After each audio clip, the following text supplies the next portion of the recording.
All right, welcome back, everybody, to another episode of the Dynasty Doctor. Gonna hop right into this. Got my good buddy Knez back with me for episode 2. I appreciate you coming back. I think you're gonna be one of the recurring guests on this episode or on this show, so I really appreciate it. Once again, for those of you that are new, I am showing my Twitter page here. I am a new site, just trying to get this going. I'm going to be posting on Twitter throughout the off season. Going to be doing regular episodes on YouTube, live with my friends, different friends each time, talking about what's on their mind. And then we'll get into specific topics for the second half. So if you're a new person or if you have been following along, please follow and subscribe, all those good things. Like and subscribe, like and Like and subscribe. subscribe, that's right.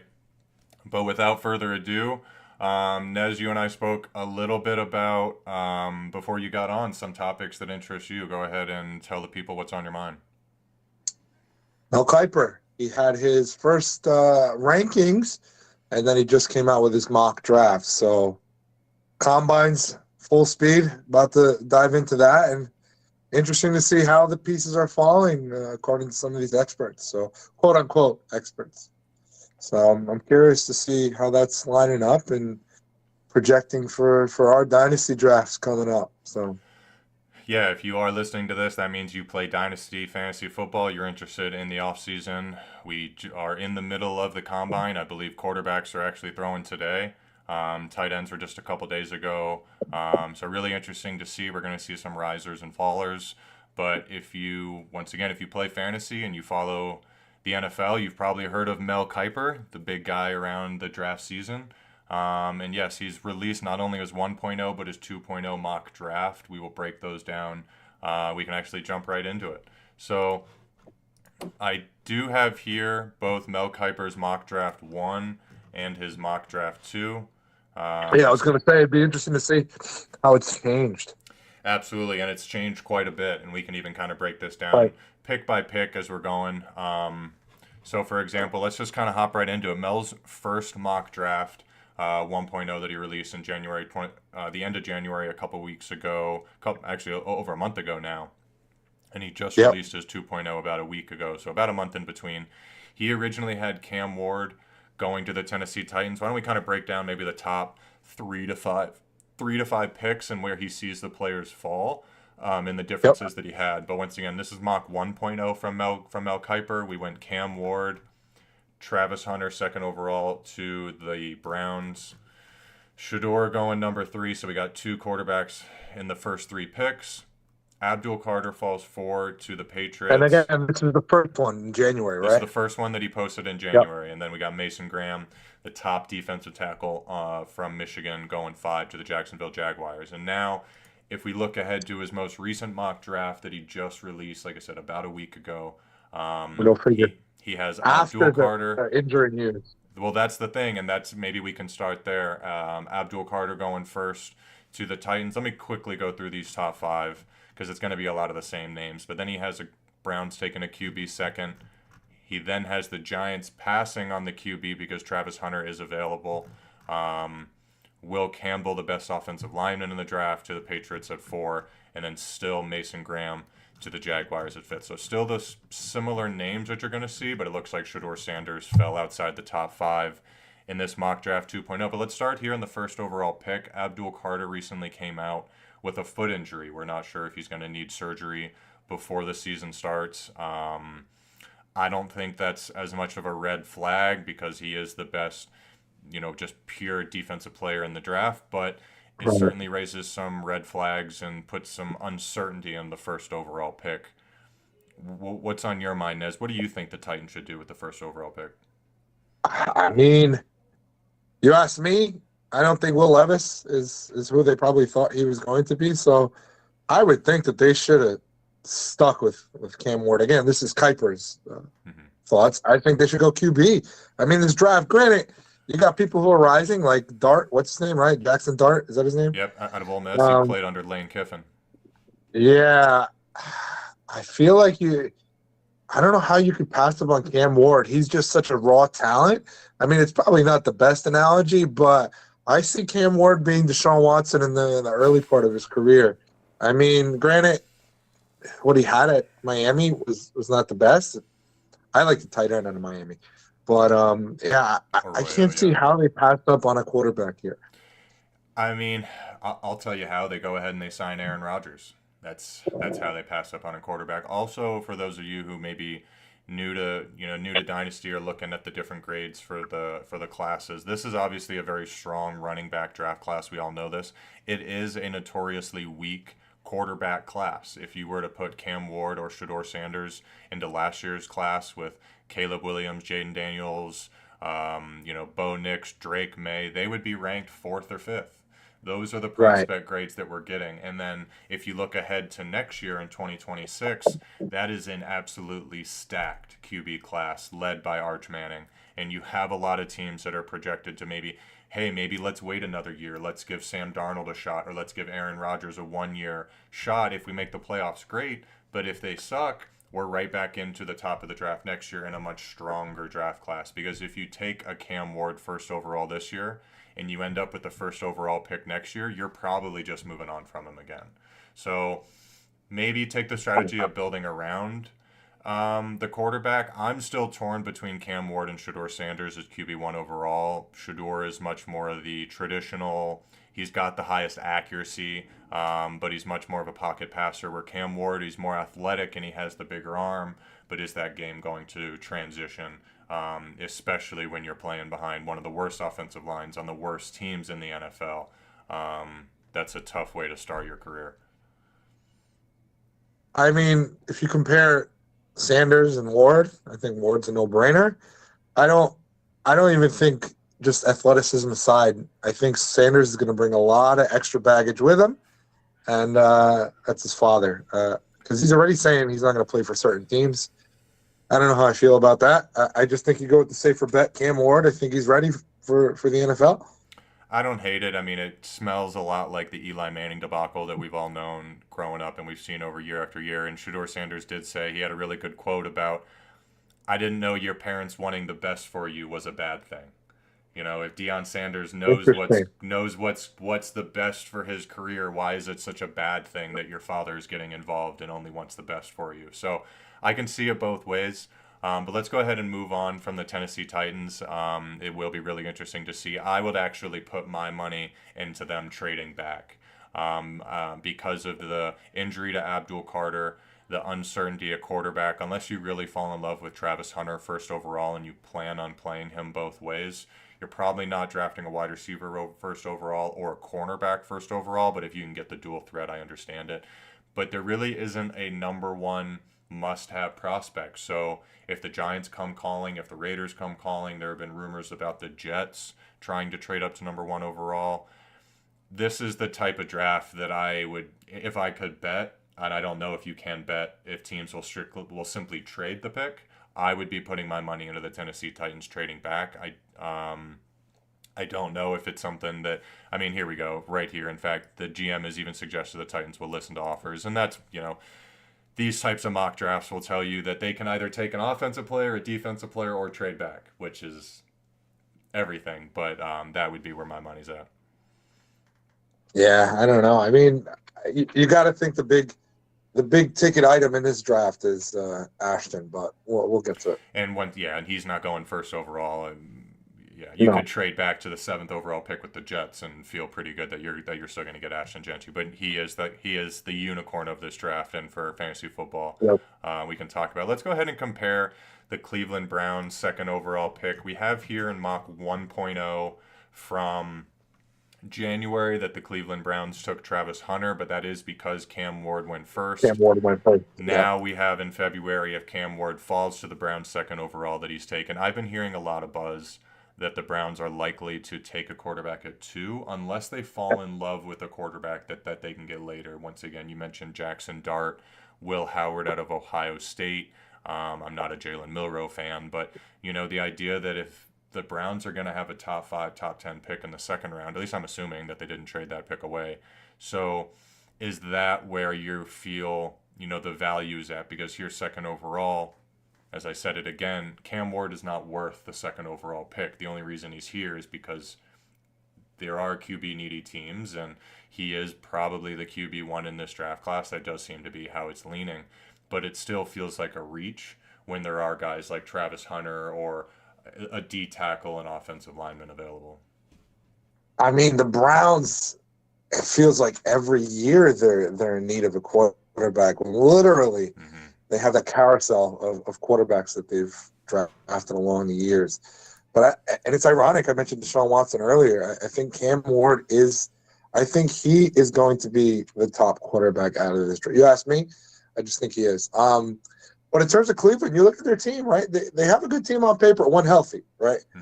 One healthy. They have a good team on paper. A young, good team. You got Njoku, Jerry Jeudy. I think Tillman's a good wideout. You got Nick Chubb, right? Who's hitting free Depends. agency? Did Miles Garrett leave? No, Nick Chubb's leaving. Or Is he? they're gonna let him test free agency, whatever that means, and then if when Oh. nobody wants to sign him, they'll offer a vet minimum for him to come back again. And then Jerome Ford. He was hurt most of last year. Yeah, No. well, you bring up a good point. The Browns have weapons. I don't know where their Yeah. offensive line ranks, and I think a lot of people saw last year with how bad Deshaun Watson played, but we saw Jameis Well, Winston come in and sling it. And I was going to say that Deshaun Watson. Unfortunately, right, he had a good start to his career. Just everything off the field has just gotten to him. I think they made a horrible. I'm not a fan of the big guaranteed contracts to begin with, right? I'm more of a earn your money type guy. So I think that they just went wrong there. But yeah, literally Winston. If you ask me, I think they should bring Winston in again and to be the veteran presence for the young quarterback. They have to draft a quarterback here. They have to. I mean, Jameis Winston, we could talk about him all day in terms of I would love for a team to give him a chance and just not be willing to, throw or be willing to throw interceptions, be willing to sling it. I think teams are a little bit too conservative these days. And you want the guy who's going to throw 20 touchdowns and 10 interceptions rather than Jameis who's going 30 for 30. He's setting his own records in that sense. But I do like the idea of bringing in a veteran. It's funny that you compare, Cam Ward to Deshaun Watson and all the troubles Well, that think he about had. it. But Deshaun he was amazing in Houston. That's why he got the contract, right? I think you're But just bringing up, I think you bring up a good point in that if you are unsure between Cam Ward and Shedeur Sanders first overall, I think the big thing is that Cam Ward does have the higher ceiling. I think that's obvious with his athletic and he's running ability, with his literally bigger arm. speaking. I think he's taller too. No. I don't know. We could look at the combine measurements, but I think that's, and especially in today's age of the mobile running quarterback, with the success that. Oh, are you tuning out to look up the NFL combine? Yeah. Well, no, I'm trying to see Cam Ward. What he's looking like. He's what? Doesn't have his height here. You want me to pull it up? 6'2", That and sounds then right. Shadal 6'2", and then Sanders is he's 6'2", same height. All Same right, height. Okay. I stand corrected. But it's the athletic ability of Cam Ward is more mobile and the bigger arm, but can he fix those accuracy issues? And we do see some quarterbacks come in and be able to fix their accuracy issues, and we also see a lot of them come in and not be able to fix their accuracy issues. So, Speaking of which, literally, I just saw this a couple of minutes ago. Shout out Upper Hand Fantasy, love them by the way. They were talking about Anthony Richardson, how he's now working with the same. Yep. The biomechanist, right? The same guy who basically tweaked Josh Allen and made Josh Allen now into the. Not saying Anthony Richardson's going to be, an MVP, but there's a lot of hype around Anthony Richardson. He's not living up to him. And if this guy Heiss, I think his name was, if he can fix him, Anthony Richardson's a beast. So he's got the athletic ceiling, and I think Richardson could be a buy low. He was trading for very low, a second round pick in some of my leagues. He was being given away, and I have heard that he's been training with the same guy that fixed Josh Allen. I've actually heard that Josh Allen is working with him. That Josh Allen is right there next to him training. So I don't know how true that is. I don't know if it's every day, but I have heard as well as getting the coach that they're also getting Josh Allen in the building. And I really hope that Anthony Richardson's kind of picking his brain. Let's move on here to the next three picks. Next three picks here for the Mel Kiper's mock drafts. Once again, we're looking at Mel Kiper's 1.0 and 2.0 mock drafts and comparing. So if we look at the 1.0 mock draft from back in January, if we look at the next 3 picks, Shador to the Giants, 3rd overall. Then we have a couple of defensive players, and Abdul Carter and Mason Graham, the 2 best defensive players off the board. And then we can even go to pick 6 here with Teteroa McMillan. A lot of people's wide receiver 1 getting a lot of comparison to Drake London. But recently, he's actually been sliding down the drafts. I've been seeing Emeka Egbuka from Ohio State really climbing up the boards as people seeing a lot higher floor as they're starting to question a little bit of T-Mac's game. But not even that. I feel like Egbuka was the better wide receiver in college anyway. We can get there. That's what he did. Let's get there in a second. Let's get through these picks. So if we look at Mel Kiper's 2.0 mock draft now, about a month later or 1 week ago, he has the Giants passing on Shador Sanders because Travis Hunter is available. Travis Hunter was not available at this pick in his 1.0 draft. Patriots taking an offensive tackle because Abdul Carter is unavailable. Really, the Patriots' needs are going to be that O-line and the D-line, but still passing on Mason Graham because their O-line is just so weak. They got to protect Drake May. Excuse me. Jaguars take the same Mason Graham D tackle out of Michigan. This dude looks like an absolute stud, game wrecker from day one. We don't even need to sit here and talk about a defensive tackle here in a Dynasty Fantasy show.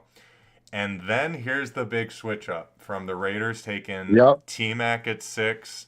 If we look back 1 month ago to now taking Ashton Genty at 6. This guy is flying up boards. We talked about him being the true unicorn of this draft. You don't often get a first-round running back of this caliber, of a guy who's right now ranked 3rd overall in your Dynasty rankings. I mean, if I just take a step back and we go over here to our lovely Keep Trade Cut rankings, if you're a Play Dynasty, you're familiar with Keep Trade Cut. Ashton Genty is the number 3 running back overall. This is above Saquon Barkley, above Devon Achane, without playing a single game. And a lot of this has to do with obviously the high ceiling and the age, which is why we're seeing a guy like Barkley really just slotted here at number 4 overall.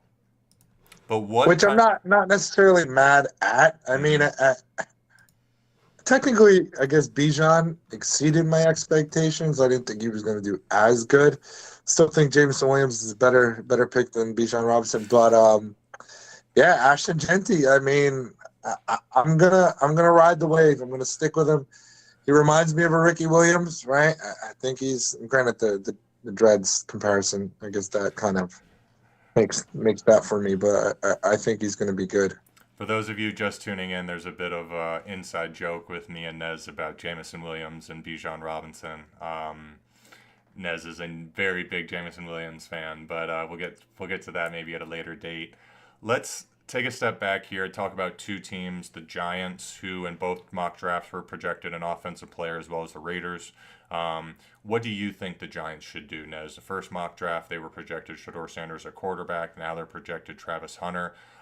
There are rumors about Aaron Rodgers is interested in the job. They're going to go Hunter. They're gonna stack up Hunter and Neighbors and get Aaron Rodgers. He doesn't really have to move. He's going to stay where he's at. He's going to come into East Rutherford and take care of business for the Giants, just to stick it to the Jets even more. What better way to stick it to the Jets than just dominate in the same stadium that they play at? Well, it's funny that Aaron Rodgers could just move from one locker room down the hall to another. But this goes back to my point earlier about this being a notoriously weak quarterback class in comparison, and how strong not only last year's class was, but the projected next year's class. So why not, if you're the Giants, why not take a blue chip prospect like Travis Hunter, who you're going to have for 10, 15 years? Roll the dice on Aaron Rodgers. I think the worst thing with that is upsetting Malik Neighbors, where you want to satisfy your young wide receiver. But if Aaron Rodgers is throwing you the ball, he's going to be happy. He's going to enjoy it. And I don't love forcing a rookie quarterback into a bad scenario like the New York Giants.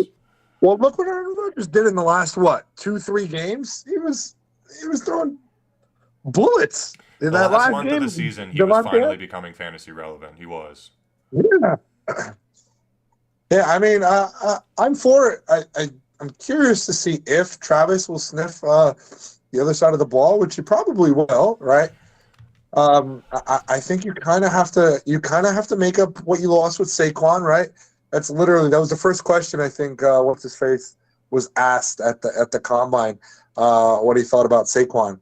But I think you got to make a big splash here to kind of put that Saquon business to rest, because that's going to haunt them unless they make some big moves. And I think, like you said, you really have a prospect here, Travis Hunter. He was a Heisman, right? Yeah. That alone, I think, speaks volumes. I think you go with Hunter here. Don't overthink it. I like that because it's the same thing as the Giants were doing last year, where it really does seem like the Giants are building for the future. Where Right. last year they could have taken J.J. McCarthy and they took Malik Neighbors because it was the scenario of you draft the quarterback. Who's the quarterback throwing the ball to? And same Right. thing with this year. Get the guy, build from within, unless you are 100% sold that this is your quarterback. Because the worst thing you can do is 3 or 4 years later have to move on, and you're just restarting the clock. So I support this. I think once again because of how weak the QB class is, and the Giants have a lot of holes to fill. And if they're going to let Travis Hunter play both sides of the ball, works for me. Let's move on to the Las Vegas Raiders. In Mel Kiper's 1.0 mock draft, we talked about them projected to take T-Mac from Arizona, the top wide receiver off the board. And only 1 month later, he projects the Las Vegas Raiders now to take Ashton Genty, the clear-cut RB1, and as we mentioned, the unicorn of this draft. Do you have a preference of which one the Raiders should take? I would maybe lean Genty because, but you could argue because of how deep this running back class is. So I think it really does come down to how much do you love T-Mac in comparison. Well, look at who do the Raiders have as their running backs right now. I think that should answer your question. But you They could got take. nobody. Well, I can tell you the running backs on their roster. Can you tell me the running backs on their roster? Uh, Off the top of my head, it's no, Tucker's their wide receiver. You have no, who is their running back? They had Alexander Madison. They finished the year with Sincere McCormick. That was the big name, the hot waiver wire name. But he was a late round running back. I think rookie draft pick last year. He wasn't anybody that they're necessarily looking to give the ball to this year. And they had another running back, a veteran, I think, to start the year, but I can't even remember who Alexander Madison beat out for the job. Because it was just so bad. So, started with a D. Z. What's his name? Zamir White, because he was the Yes. hot name that everybody was drafting last year as Yes, this I fell victim to him. breakout, and yeah, unfortunately or fortunately, I did not fall victim to that.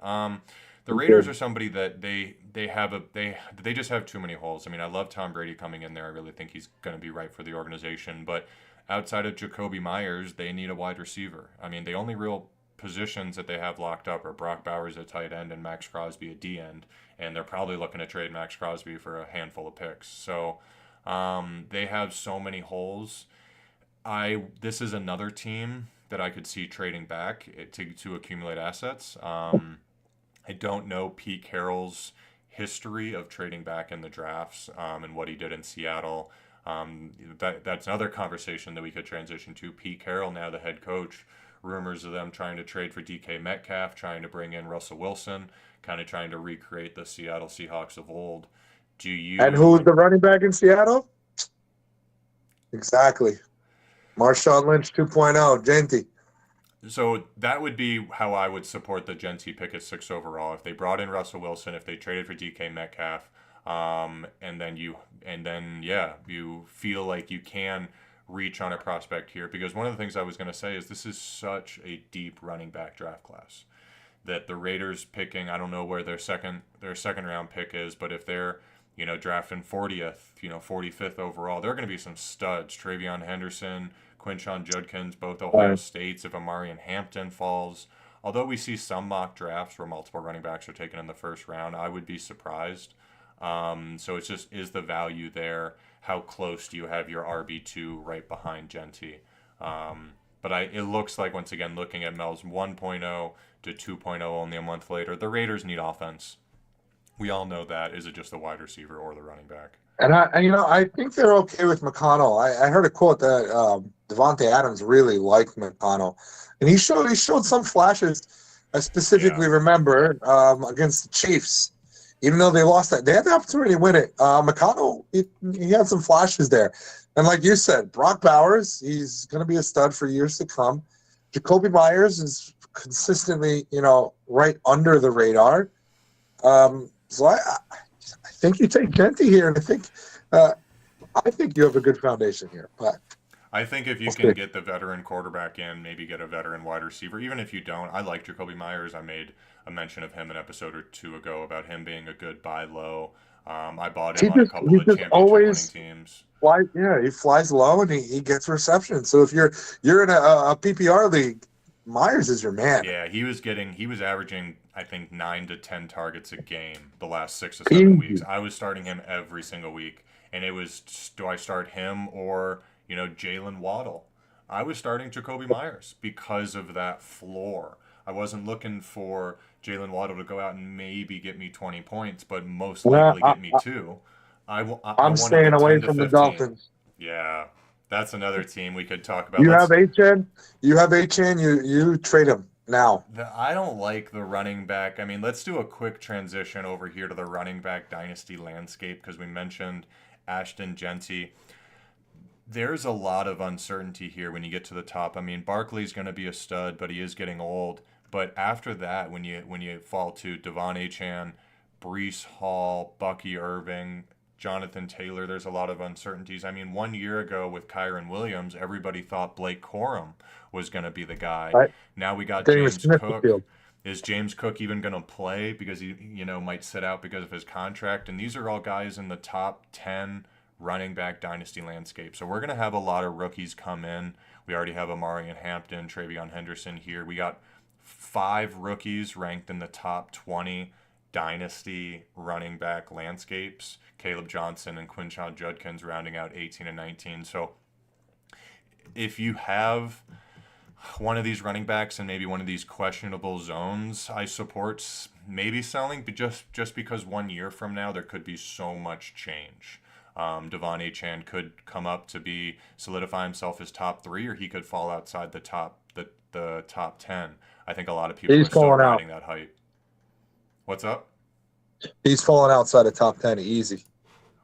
Now, why do you think that? Because, I mean, if I pull up his stats, it's really interesting to look at his stats on Sleeper, because one of the things that you look at is he didn't have his 2 years are, it's hard to say if you like him or not. Like didn't break 1,000 yards, sitting around the 6 to 8 touchdowns, but it almost just seems, it felt a little lucky. I think in his rookie season, 7.7 yards per carry is unheard of. Now dropping all the way down to 4.4, but still, a top 6 fantasy performance. Is your uncertainty around Devon Achane, or is it around the Miami Dolphins and, say, Tua? Around Tua. Can you It's elaborate? around Tua. Last season, he probably should not have played. He played. I think this season is going to be the same thing. I haven't heard any different. They're moving on with Tua, right? I think he's just going to get hurt again.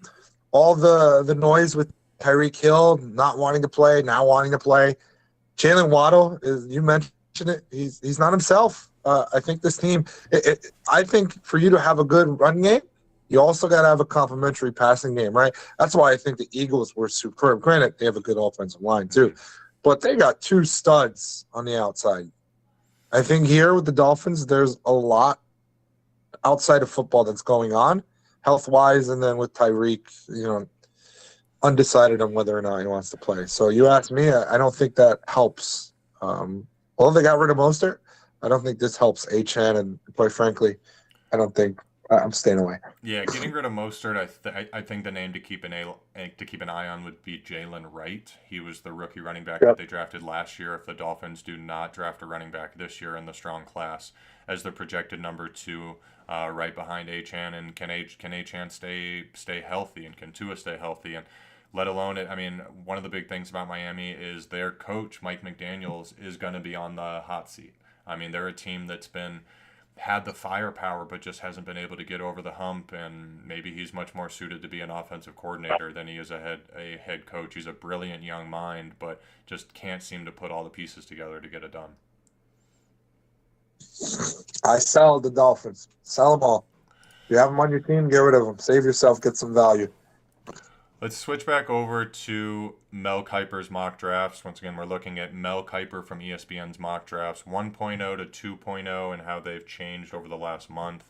After the Raiders were projected to take T-Mac a month ago, Jets went defense, Panthers go defense, Saints go defense, Bears go offensive tackle. So once again, a lot of the line, a lot of those defensive players here. Let's see what he had in 2.0. Only 1 month later, we have Jets going Shedeur Sanders. So here's that second quarterback off the board if the Giants decide to pass and the Raiders decide to pass on Shedeur Sanders, which I would be shocked that they do. I think Tom Brady's in love with Shedeur Sanders. So I think if he's there at 6 that they do end up taking him. But then he also has the Panthers taking Jalen Walker. This is interesting because the Panthers have been mocked to take Teteroa McMillan in a couple of drafts. So do the Panthers need some firepower, or is this just a team that has a million holes? And are they going to rely on Xavier Leggett, some of the guys that broke out at the end of last year because they just have so many positions of need? Speaking of Leggett, is him with his horse? I saw that. That was pretty cool. Dime piece. Went from dollar bill to dime piece when he named the horse. This is interesting. 1 week ago, I did not know this, that I actually haven't, I don't think, looked at Mel Kiper's 2.0 in detail, only his 1.0. But he has Tyler Warren here, the top tight end off the board from Penn State, going to the Saints.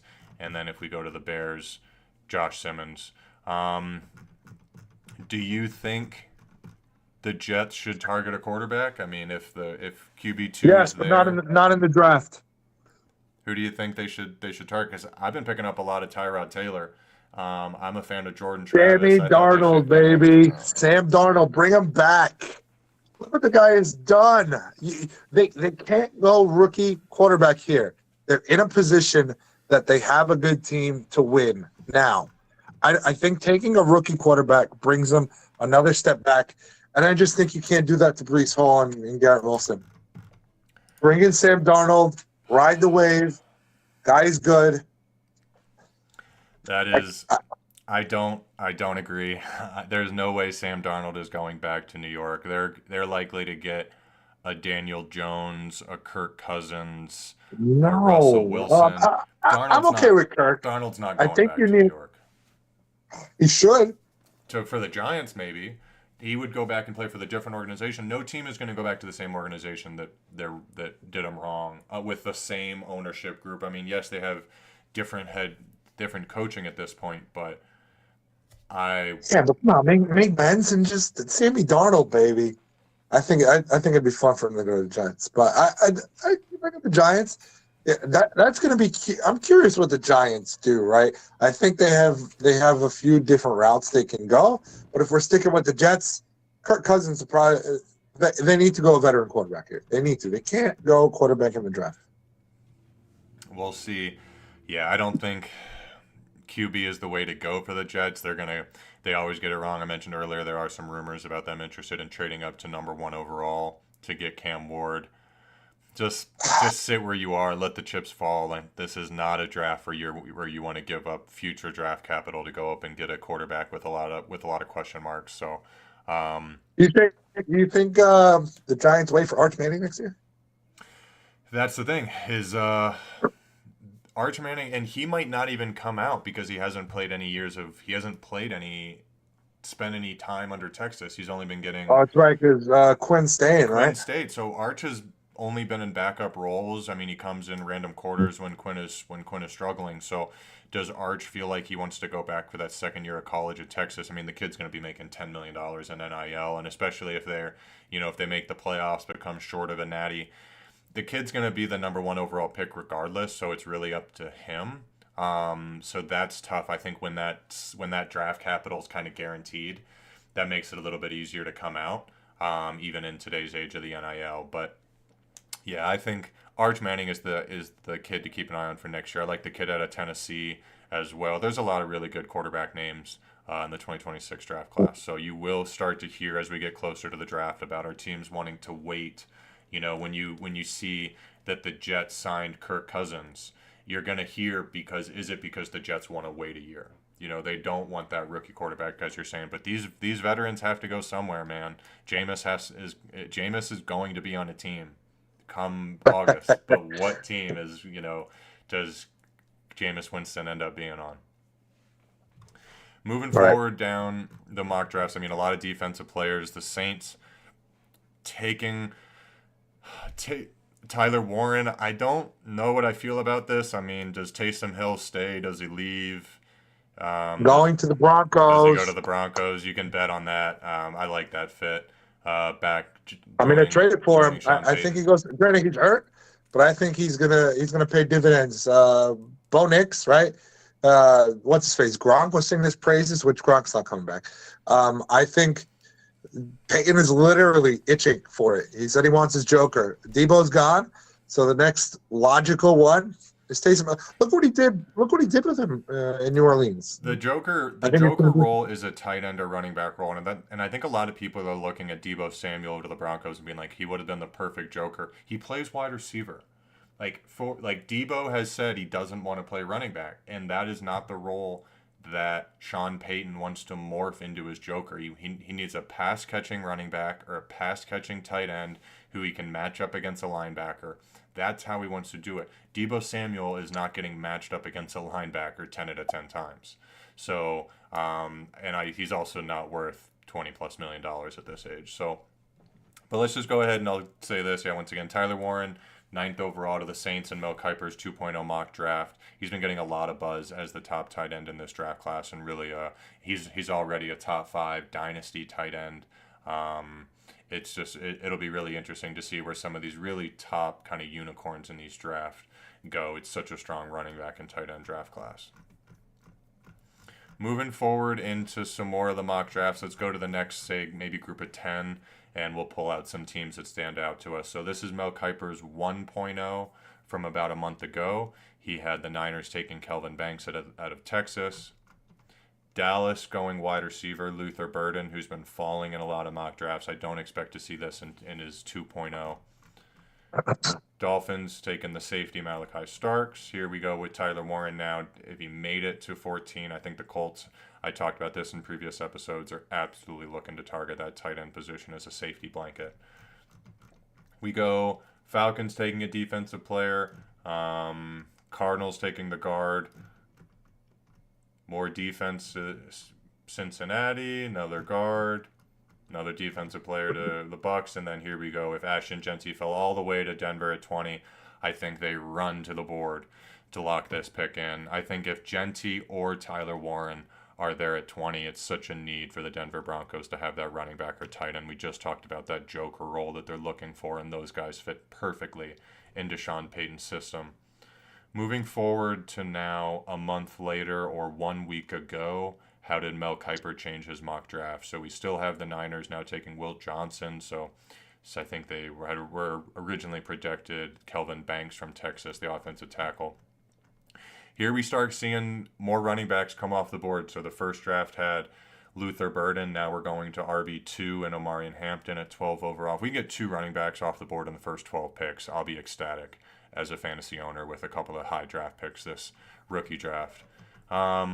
Dolphins needing some protection for Tua. I like that after Tua's been diagnosed with 3 concussions over his career. Malachi Starks still projected to be the top safety in this year's class, one of the first players off the board. Falcons stay on the defensive side of the ball. Cardinals stay predicting their line. I like Mykel Williams. If he's on the board here from Georgia, I would probably take him, although he had a bit of a down year after really shining in 2023. Here we go with Mykel Williams off the board to the Bengals. Seahawks continue to improve that line.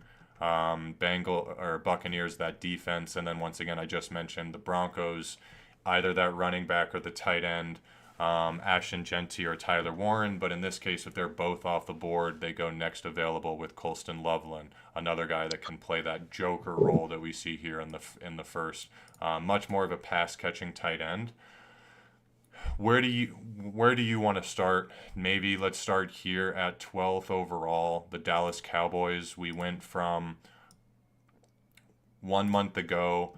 The Dallas Cowboys were projected Luther Burden, the wide receiver out of Missouri, And now only 1 week ago, one month later, Mel Kiper has the Dallas Cowboys projected. Amari and Hampton, the kind of consensus RB2 in this draft class from North Carolina. I know Travion Henderson's been getting a lot of buzz as of lately, and someone that has a really high ceiling in the NFL compared to his college game. Do you have a preference of which way the Cowboys would go, and if they pulled the trigger on either of these players, say Amari and Hampton goes 12th overall to the Dallas Cowboys? A second question would be, how high are you drafting him? This seems like a third overall pick besides after Genty and T-Mac to me. I don't know. I mean, you ask me, I feel like they're kind of wasting away CD Lamb. Because outside of CD Lamb, I guess Rico Dowdy had Dowdle, he had an okay season, right? But other than that, I don't know. I almost feel like they should just trade CD Lamb, because there's even reports that he's not too happy with how the organization's moving. Yeah, I think this is really a pivotal role, depending on what they do. I think if they go defense, I think they have to move on from CD. But if they go offensive, which I can't really say I'm too big of a fan of Hampton, I think Henderson's probably the better bet. But I think they have to make a move here, whether they're with CD or without him. And I think this pick will prove just that, if you ask me.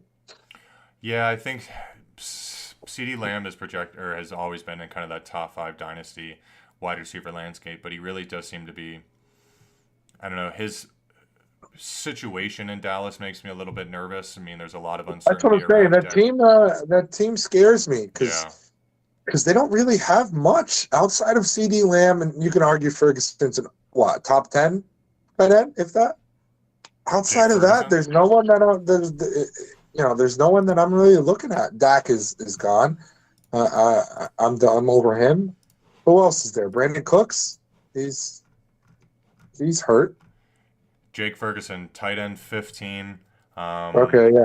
And then CD Lamb is going to be a top 4. Top 5. But even if you look at how CD Lamb's value has changed, it's just tanked. Yeah. And it has everything to do with Dak. Dak, I think they're probably moving on from him too. This team they're going to rebuild, and it's unfortunate. I'm curious to see what happens to CD Lamb.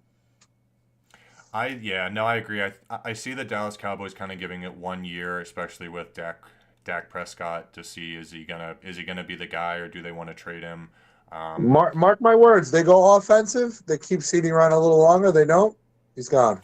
Well, we see here in both mock drafts that the Cowboys have been projected to go offense in both. So it seems the way, but I think everybody says that in every Dallas offseason. We thought last year they were going to take the running back, and they didn't. Right. Nobody knows what Jerry Jones is going to do. The Brian Schottenheimer hire just kind of shocked everybody. It's just you just don't know what the Cowboys are going to do. So it's really hard to say. They're the one organization, kind of like the Raiders. They just do what they want and don't care what the rest of the league thinks. Right. I don't know. Moving forward, I think the next kind of group of dynasty players was the Denver Broncos. So we had 1 month ago the Denver Broncos taking Ashton Genty, him falling to 20th overall. I think that would be a slam dunk pick. And then in Mel Kiper's 2.0 draft, as you saw, we had 2 running backs off the board in the first 12 picks, as well as the number 1 tight end. So a lot more of that kind of top heavy of the best in the offense. Guys just really going to get their guy, their RB1, their tight end 1, not letting them fall.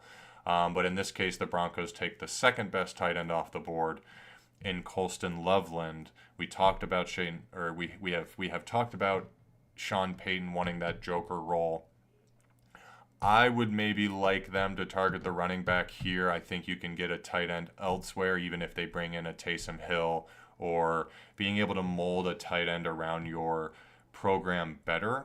And maybe they target a guy like Travion Henderson, because I did not love Javonte Williams. I really did not love Jaleel McLaughlin. The Denver Broncos have not had a 100-yard running back since Latavius Murray 2 or 3 years ago. It is embarrassing living in Denver and hearing Denver sports talk radio about how just embarrassing this offense is. And the only reason the Broncos did a lot better this year than they did last year with Russell Wilson is because of the defense. Last year, their defense was letting up 70 points against Miami. This year, they had a top 5 defense under Vance Joseph, and they were a defense that a lot of people were targeting in fantasy. What do you think the Denver Broncos should do? Do you like targeting the running back or the tight end to get that joker? And if so, do you have a specific player in mind outside of Ashton Genty that would fit? So I think they go Taysom Hill. JT's not going to be there for him. The tight end that hasn't popped up yet is the tight end from Miami. What's his name? Elijah Gonzalez? Arroyo. He's not going to be a first-round pick, although I he's performed well and he did well in the Senior Bowl. That is too much of a reach for the third tight end off the board. Right. Yeah. I think, the guys we've discussed, Henderson, any of those Ohio State kids, Obokwe, right? Yeah. I think you go one of them. I think you get Taysom Hill, satisfy Payton, and then you get somebody else to help Bo Nix out, whether it be the running back or the wide receiver. I think one of those two. You got to ride the wave. Bo Nix, he's going to be good. And I like Emeka Egbuka. We've talked about him early on as kind of coming up as the wide receiver 2 in this class. I mentioned Luther Burden has probably fell a little bit. T-Mac is still, he's still T-Mac. He's still massive, and people are really looking at. One of the things about the wide receivers in this year's class is they're much bigger than they have in years past. We've seen a lot of little guys come out, Tank Dell, Devonta Smith. Some of these guys we kind of have to justify because of their speed that they'll be able to survive with such small size. And I mean, in Denver, they have their wide receiver 1. They don't even need to go out and get a top wide receiver. Portland Sutton, he's perfectly fine out there as you the one. mentioned Emeka Egbuka. I don't hate that fit if the Broncos don't target a wide receiver 2 in free agency. I know Chris Godwin is up there. He's a hot name projected to go to the Broncos, kind of fill that slot role. But I think any running back, tight end, or wide receiver here to the Broncos at 20 makes a lot of sense. And once again, a lot of this will be dependent upon what they do in free agency. Do they go out? Do they sign some veteran running back or veteran tight end? That will certainly sway what they do in the draft. Moving forward, let's go ahead and round out the first round. So looking at Mel Kiper's 1.0 from 1 month ago. Here we go. Emeka Egbuka to the Pittsburgh Steelers. We go Chargers now taking Colston Loveland, reuniting him with Jim Harbaugh from the Michigan days. Packers go defense. Vikings go defense. Texans offense. Josh Simmons is projected to be the top tackle in this draft class, but unfortunately had the left knee injury, so they're really getting a steal here at 25. Rams tackle. Ravens defense. Nothing related to Dynasty here. I don't think we're going to see any other offensive players off the board here. Bills, Chiefs, no, and Eagles, no. So we really just had the Steelers taking that wide receiver and the Chargers come back with that tight end. Let's see 1 month later, once again, looking at Mel Kiper's 2.0 draft from only a week ago. Steelers still, Emeka Egbuka, same pick, same mock draft pick that he had from 1 week ago, the wide receiver out of Ohio State. I've talked about him slowly gaining traction, and I've heard even some teams have him as the wide receiver 1 above T-Mac as somebody, I like him. Just a really high floor. He could have come out last year actually, and he would have been a really good wide receiver in last year's draft class, and went back to school and just had another amazing year. And now here we go. T-Mac to the Chargers at 22 is the second wide receiver off the board, so he does have Emeka Egbuka being the first wide receiver. Chargers. Are you okay with that, being a fan of Quentin Johnson? No, I'm not. I think T-Mac falls right into that Quentin Johnson role. I am holding on hope as someone who took a couple of shots on Quentin Johnson in the rookie drafts that he's still, and I even traded for him, and because I was hoping he could bounce back, but that would definitely hurt.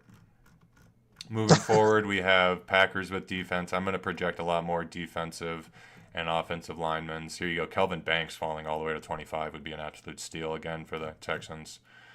Tackle, safety, linebacker, cornerback, tackle to the Chiefs, and defensive tackle to the Eagles. So a lot of defensive Yeah. players. I think we had projected for the longest time, and I had even been talking about maybe 4 first-round wide receivers with Luther Burden, Egbuka, T-Mac, and Nope. there's another name that slipped in my mind as someone who was a kind of a sure locked-in wide receiver one. Let me look at my big board really quick. Um, Oh, Travis Hunter, if you include Hunter. That's why I keep Oh, wasn't there a counting wide the receiver from Ole Miss? Trey Harris. Trey Harris has been sliding up boards. If you listen to I'm a fan of the Fantasy Footballers podcast, and if you listen to their Right. what's up with my board here? But if you listen to the Dynasty show from the Fantasy Footballers, they talked about their recent episode talked about wide receiver prospects, and Trey Harris is being someone that is flying up boards. He's a really big body, similar size to T-Mac. Once again, we got a couple of big boys coming out. Did play with Jackson Dart at Ole Miss under that Lane Kiffin offense. Right. So really a run and gun. Are those stats because he's good, or are the stats because of the offense that he plays in? And those are the questions about Jackson Dart. And I think what a lot of guys are hoping to see in the combine and their pro days, is it just a system, or are these guys really that good? But let's go ahead and stay right here and kind of round this out. Both mock drafts have Emeka Egbuka to the Steelers at 21. You talked about you're a big fan. I like him, but from what I've heard is he projects more as a wide receiver too. I don't know if this is because of his size or his play style. He's projected to have, and a lot of people. So a lot of people talk about Emeka Egbuka as having the highest floor in this draft class from wide receivers, and they would say a guy like T-Mac has a higher ceiling, where Egbuka, the worst thing he's going to be as a wide receiver 2 in this league. He just looks so polished. He just looks like he's kind of meant to play that position. So in your mind, would you rather, if both are on the board, you're here at 21 to the Steelers, are you taking Emeka Egbuka, a guy with a higher floor, as they're already saying here in this write-up, as could be the wide receiver 2 behind George Pickens? Or would you be leaning more of a oh, here we go, I was in the wrong draft class. So would No, you be leaning but more they of still go. Emeka Egbuka as more of that wide receiver 2 to George Pickens? Or if you're the Steelers and Teteroa McMillan is on the board, are you looking for maybe that new wide receiver 1 that could surpass George Pickens and be your ex wide receiver? It depends how far Dart is away from me, because I don't think. Well, what happens to Russell Wilson, right? I think there's too many questions there. For me, it's hard to really, pick right now. I'd have to see more with them what they end up doing. Because Russell Wilson, I don't think he's staying. Their running backs, I think they had their time to shine. They haven't. I don't know. That's another team I'm staying away from. They just, I don't know. It's too hard for me to say. The Pittsburgh Steelers are a much better NFL team than they are a fantasy team in terms of. Right. I mean, George Pickens is somebody that I like him for fantasy football. He seems to get the job done. I mean, 81 catches, 1,000 yards, and 10 touchdowns. Oh, I mentioned that for Egbuka. I was like, dang, that's George Pickens stat lines? That'd be great. How did George Pickens do last year? Because he's somebody that I don't think I own any. He made a lot of big plays. I know he made a lot of big plays and big catches, but consistency, I can't. I don't remember. Very inconsistent. I mean, here's a stretch run of 5 weeks where his highest was 12. Then he goes off where he goes 20, 10 by 18, but then he drops back down. He gives you a 6-burger against Cleveland. I mean, that's an offense I would have loved to have rolled him out against. But dang, if you look at his stats, positional ranking, he finished as wide receiver 42 because he only had 3 touchdowns. I believe it. Yeah, I mean, I think they have other things to worry about than a wide receiver. So I think right now they have way too much in the air. They're a team that I'd like to see the chips fall before they, do something. I agree. Those are some interesting numbers. I'm a little shocked to see those numbers here for George. Yeah, Pickens I stay away from Pickens games, all day, every day. Him, Freiermuth. If Huh. If Roethlisberger was there, maybe I'd be more inclined to have a Mecca, but nah. I think I saw Cam Ward get compared to Ben Roethlisberger, and I was like, "That's interesting." I didn't think they had similar play styles. I hate the player comparisons. They had, gosh, it was like I don't even remember what it was. Somebody compared Cam Ward to Jalen Hurts. I was like, "What are we doing? Like, why are we trying to fit play styles in there? I just let me know their size, let me know what they run, and things like that." But the player comparisons are some of them are just awful these days. So Well, some people got to make themselves heard. that's the thing. You got to get that clickbait in. Well, is there anything else, Nez, that you want to touch on here for these mock drafts? I mean, we kind of just hit on these last few offensive players for the Steelers and the Chargers. A lot of defensive players and offensive tackles in the first round of this year's class. So this is a very strong D tackle, offensive tackle, running back, and tight end class. There's a lot of depth at running back, a lot of depth at tight end, as well as, once again, that D tackle and offensive tackle positions, but those are not as exciting when it comes to dynasty fantasy football. We had a lot of wide receivers early on projected to be first round picks, 3, 4, 5 first round wide receivers. We're now falling into maybe only 2 or 3, depending upon what position you classify Travis Hunter in. We're seeing running backs fly up the board. Do we see 2, 3 first round running backs? Do we get a third tight end in there? You keep bringing up Elijah Arroyo from Miami. I think that's a bit of a stretch to see him drafted in the first round, but I do project to see him as a day 2 pick. There are a lot of exciting tight end prospects. I mentioned that on my last episode. We broke down the rookie tight ends. But Nez, are there any last topics, anything on your mind regarding these mock drafts from Mel Kiper? I want to see where Rodgers ends up. I want to see where Sam Darnold ends up. I want to see where Kirk Cousins ends up. I think you got to let those play out, and then you're going to see this obviously change again. Mm-hmm. But I think we're going to see some quarterbacks sign, hopefully, and then you're also probably going to see another move or two like we saw with Debo. I agree. I think, free agency is coming up here in about 10 days. It'll be really exciting. We're already starting to get some trade news to Debo Samuel, and that's a good transition here to the second half where we're going to break down the NFC West. But I agree. It's going to be really interesting where a lot of these veteran quarterbacks fall. The big thing is I don't think any of these veteran quarterbacks are going to really sway a team from taking a rookie quarterback or not. I mentioned the Giants maybe. If the Giants sign Aaron Rodgers, are they going to reach to take a quarterback third overall? Or as we see in this mock draft, do they just take the best player in the blue chip prospect of Travis Hunter?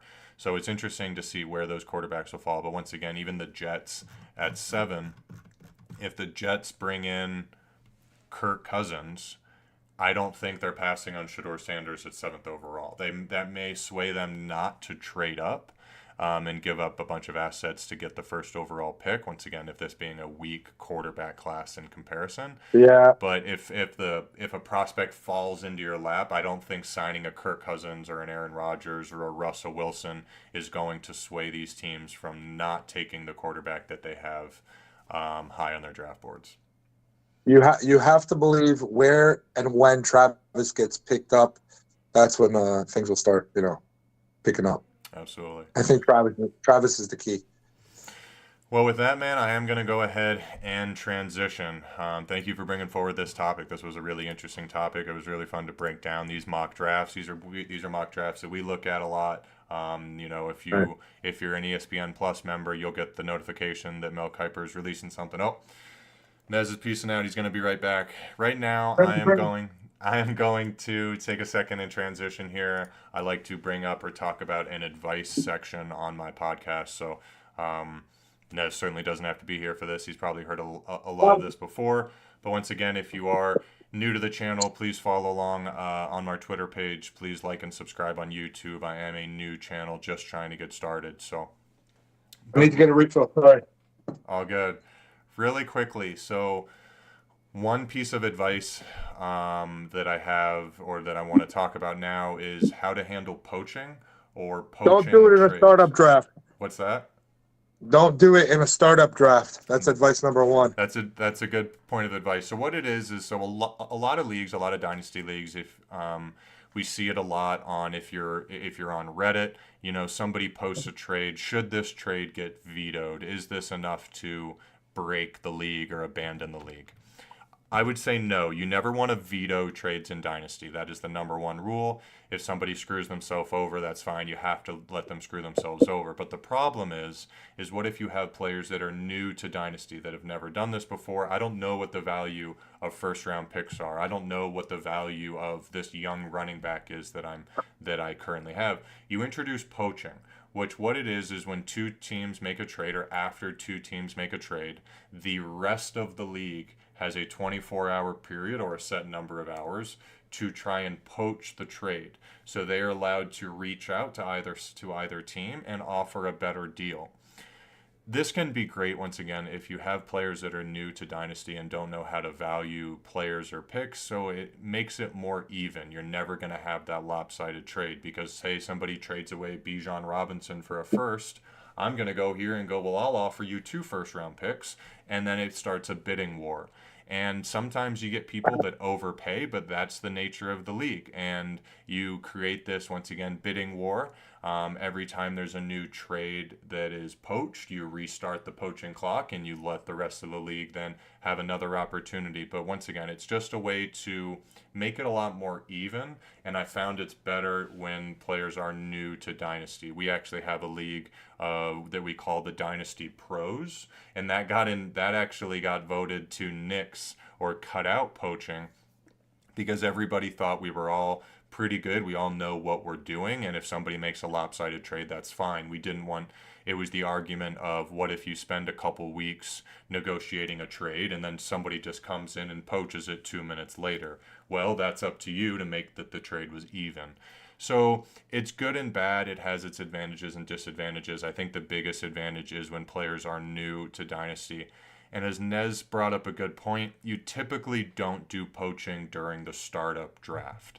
You can, but it adds a lot more headache because poaching is something the commissioner has to manually do. Commissioner has to watch, a 24-hour clock, has to reject or approve trades on his end.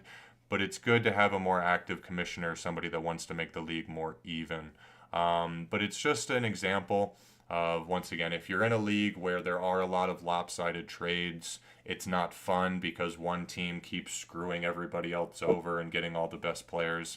I recommend trying to introduce poaching. It takes a little bit more control from the commissioner, but it really does just help. I think keep everybody on an even playing field, make everybody happy that there isn't one team just simply running away with it. Knez, you have anything to add about introducing poaching to your league? I think what you said earlier, I'm not the biggest fan of poaching to begin with.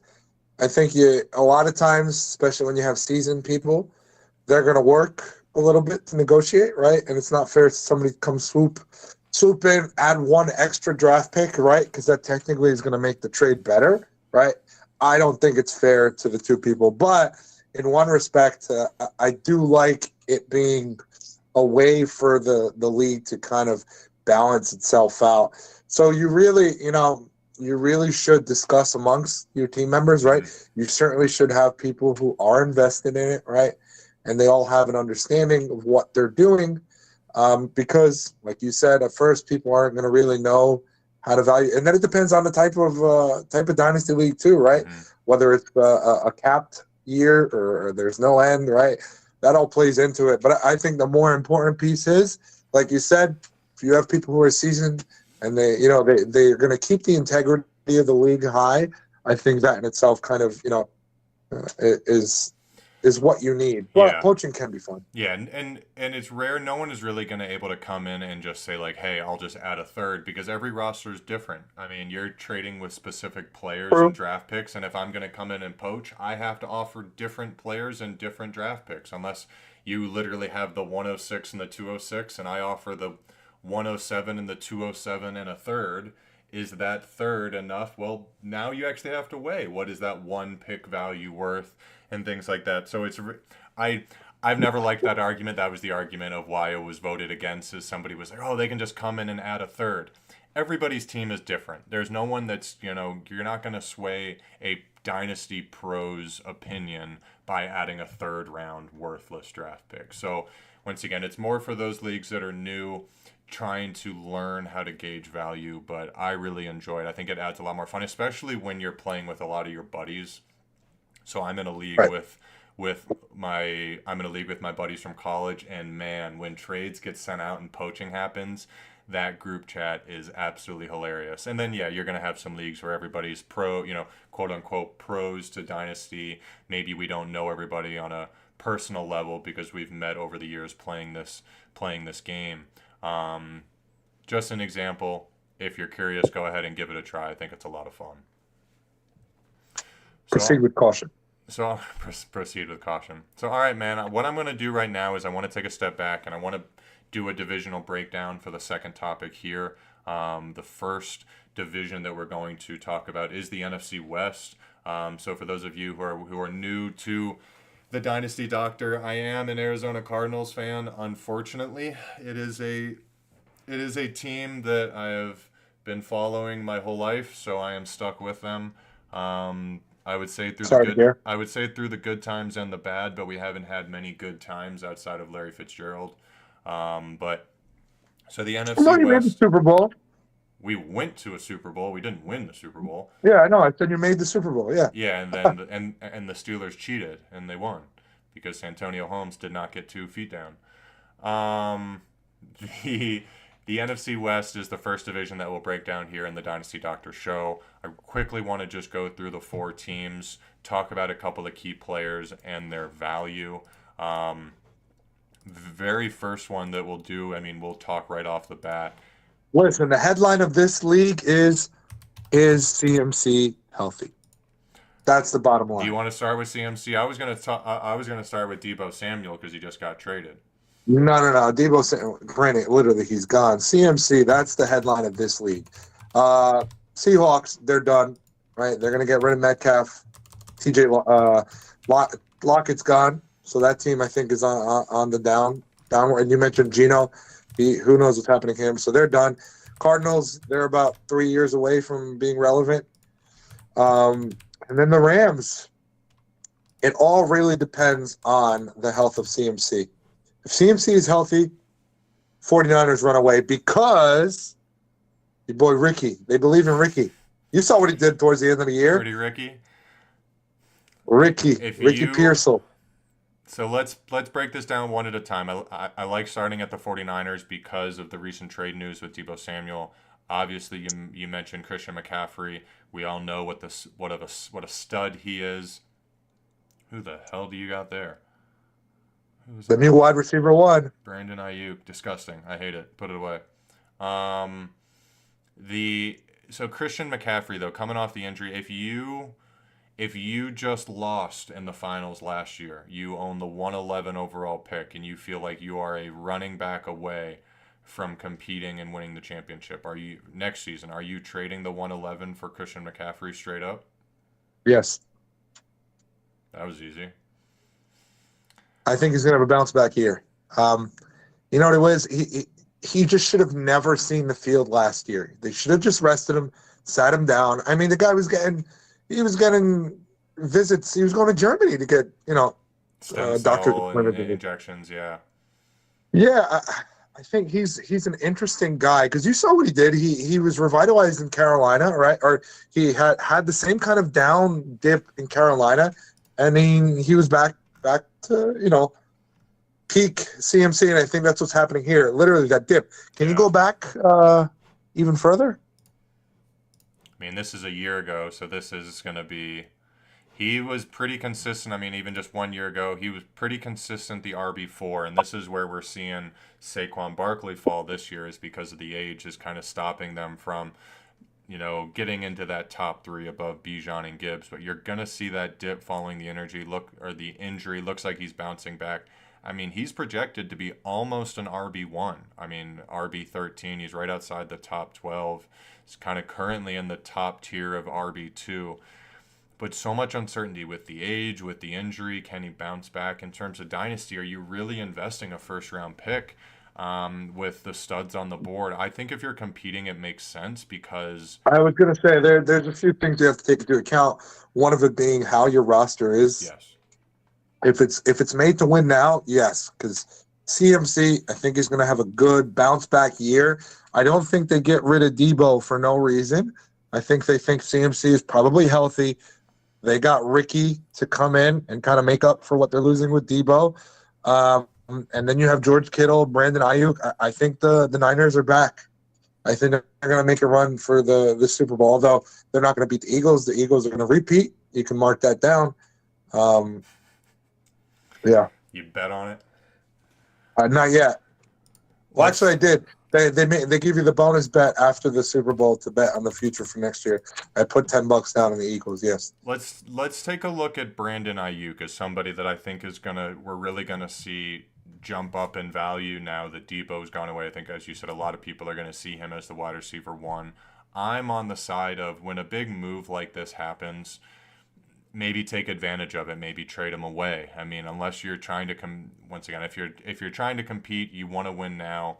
There's no point of trading away Brandon Ayuk for a rookie pick with so much uncertainty. But if you're at all in a rebuild, Brandon Ayuk's value will never be higher. I think a lot of people forget he tore his ACL last year.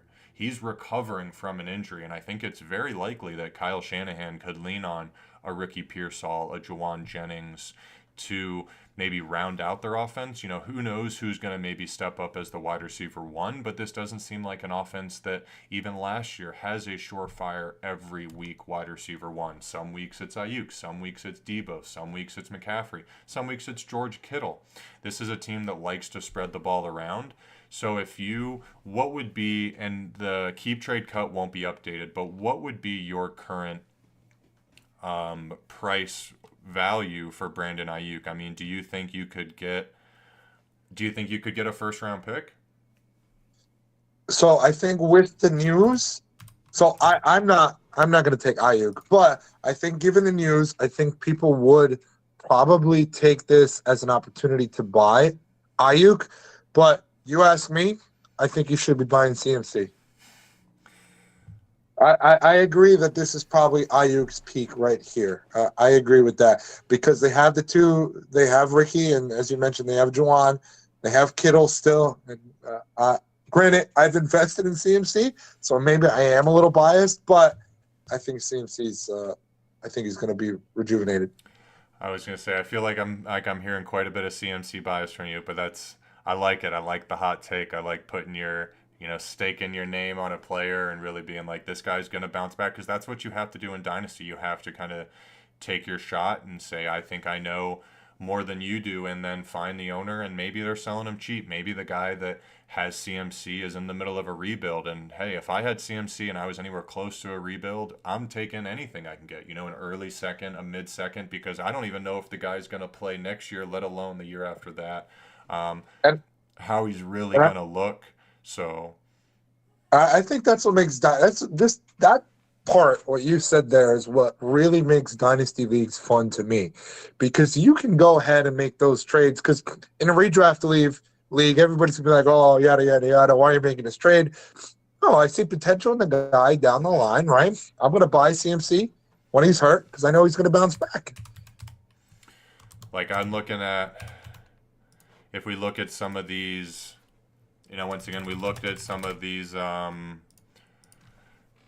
rookie running backs before, but here are two rookie running backs just behind him in the Dynasty rankings. We have Christian McCaffrey right now is RB16, Caleb Johnson and Quidshawn Judkins RB18 and RB20. So this is where, depending upon your team structure, when you're on the clock, you might be able to look and make a deal with the guy who, hey, I have McCaffrey, but I'd much rather have Quidshawn Judkins, and if I'm trying to compete next year and Judkins goes second or third round to insert random team here, how much am I excited and do I think he's going to contribute to my team versus CMC? I got an RB1 every week as long as he's healthy. I'm looking to run it back and win multiple, back-to-back championships. So much of Dynasty really does depend on your team structure. But I love that you're really staking your name on Christian McCaffrey as a guy that's going to bounce back. Yep. Yeah, I'm also buying Purdy too. I think those little dump offs. I think those are going to add some points and values. I think Purdy's undervalued. Don't let last season fool you. I think literally their whole team just went to shit because CMC was hurt. No, I agree. Purdy's been an interesting buy, especially now that he's going to be getting his contract pretty soon. They're gonna give the guy a bag, and he doesn't look like he's going away anytime soon. And I think any quarterback who gets to work under Kyle Shanahan is a quarterback that I want. Because as I mentioned before, you don't know, is it going to be an Ayuk day? Is it going to be a Kittle day or a Debo day? But it's always a Brock Purdy day. He's always the guy I was touching going the to ball. say, He's always throwing it. So I don't really care who's catching the balls as long as the same guy's throwing it to him every single time. So Purdy to me is, I mean, a QB 14. He is slotted in as a high end QB 2. Would probably be a little bit nervous to have him as my QB 1, but I think he's got a really high floor. He's not gonna bust. I mean, I'd be surprised. I'd be shocked. I want to pull up his stats here on Sleeper. Um, I uh, feel like like I said, last season. Don't take last season for face value. Purdy rarely busted. I mean, he had a couple games late in the year where, gosh, 2 points and 4 points playing 100% of the snaps. I'm shocked there. But outside of that, 30, 20, 24, 20, 26, 29. I mean, Better than I thought. yeah, really good year overall. He still only finished as QB 14, but I'm pretty happy with that. Almost 4,000 yards, 20 passing touchdowns, and 5 on the ground. This seems to be his floor. He really seems to be running a lot more. He ran more that last year than he ever had before. Practically doubled his attempts, did double his yards and his touches, or and his I mean, you're touchdowns. selling Excuse him to me. me. I'm going to go ahead and buy him. Put a buy tag on him. I think Purdy is a buy. I think because of his value. If you I can think get, if anything with the Debo trade, people are going to be afraid. Buy him. there you go. We'll leave it at that. Let's go ahead and move on to our next team in the NFC West. There's one name in particular. Or let's go ahead and say the next team that I want to talk about is the LA Rams. And there's really one name. Wow. There's really one name that stands out, and that is Matthew Stafford. Um, No. No. well, hold on. Let me get to why. Let me get here. Matthew Stafford just re-signed a 2-year contract. He was rumored to be, or he was given permission to go and talk to teams. He went skiing with Tom Brady to hear about the LA Raiders. I know the Giants are interested, but it was just announced a couple days ago that Matthew Stafford will be returning on a 2-year contract to the LA Rams. They are most likely still shopping Cooper Kupp, so it is just really going to be the Stafford and Puka show. But without getting into Yeah. too much of the other weeds of Puka and Kupp, but if you want to, you're welcome to. But I want to talk about Matthew Stafford here. Do you think he's a buy? Obviously, we always talk about in Dynasty your team structure. I would be on this page of Matthew Stafford could have a better year than Brock Purdy. I mean, in terms of ceiling, I absolutely see that in the cards. So, is Matthew Stafford somebody that if you need a QB2, are you trying to buy? I think he would be if I needed a QB2 and was trying to compete for a championship. So, indirectly, I'm going to say no. I am not buying Matthew Stafford. I am selling him. Why? They get rid of Cooper Kupp. Puka is going to be forced to work harder and play more. And being a Puka supporter, a guy who drafted him his rookie season, shout out Upper Hand Fantasy, I'm scared for Puka. I'm scared. Funny because I saw a lot of tweets about when Matthew Stafford re-signed. I think it actually solidified Puka in terms of dynasty rankings because Puka is a top 5 dynasty wide receiver, and I think a lot of people were nervous of if Aaron Rodgers comes in or they let Matthew Stafford go and Jimmy Garoppolo is the starting quarterback. That was I picked up Jimmy G in a few leagues as in anticipation of Matthew Stafford being allowed to walk. Now that's an open roster spot for me. But man, Matthew Stafford for the 209, what I see right here on Keep Trade Cut, I'm buying that one. I think this value might be a little low because people were uncertain about Stafford's future. Is he going to return to the Rams? Is he going to play at all? But QB 29 is for somebody who has the potential to put up some pretty big numbers, is a big buy low for me. So let's see, even just last year, Had some up and down games. I think that's a big thing. Nowhere near the level of consistency that we saw in Brock Purdy, but still finished as a QB2 in 16 games, 3,500 yards, same number of touchdowns as Brock Purdy, 20. So really not that far off, but it really is that age that scares people in Dynasty.